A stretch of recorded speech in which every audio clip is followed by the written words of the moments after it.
চলতি বছরের অক্টোবরে মূল্যস্ফীতি নেমে এসেছে ৮.17%, যা আগের মাস সেপ্টেম্বরের চেয়ে 0.19% কম। তবে বেড়েছে খাদ্য বহির্ভূত মূল্যস্ফীতি।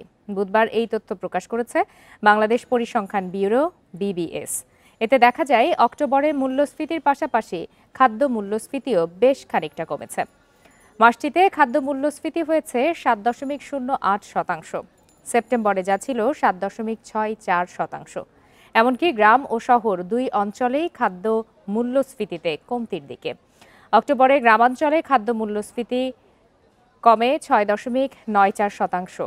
অন্যদিকে শহর অঞ্চলে খাদ্য মূল্যস্ফীতি কমে হয়েছে 7.45%, যা সেপ্টেম্বরে ছিল 7.94%। তবে সেপ্টেম্বরের চেয়ে অক্টোবরে খাদ্য বহির্ভূত মূল্যস্ফীতি 0.15% বেড়ে দাঁড়িয়েছে 9.13%।